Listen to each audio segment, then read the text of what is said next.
Mire, estoy sumamente satisfecha por haber tenido esta oportunidad de estar aquí, por elegir el día que me dijeron, tienes el curso va a haber un módulos de apnea.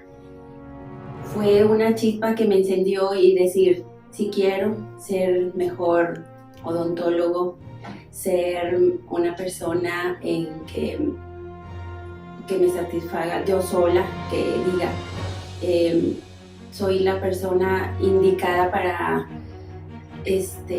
dar todo de mí y ayudar a los pacientes. Okay, porque el tema de apnea del sueño se me hizo un tema muy interesante y quiero conocer un poquito más para poder aplicarlo a los pacientes, porque ya mi consultorio me ha dado pacientes con esa inquietud y quisiera yo aplicarlo en ellos.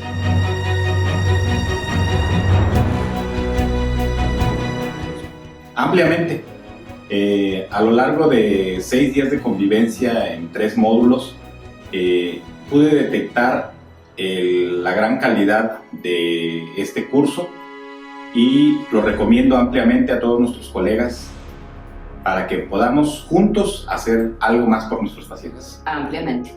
La verdad, yo me voy enteramente satisfecha. Aprendí bastante, no solo de la terapia de apnea y ronquido del sueño, sino también de articulación temporomandibular. Fue para mí en lo personal bastante agradable, aprendí mucho, didáctico, práctico, con resultados positivos, entonces pues eso es gratificante.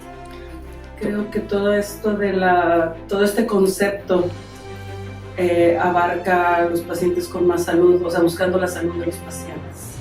A veces nos limitamos a las cosas de los dientes y creo que los dientes van dentro de todo el paciente, que hay que buscar su salud.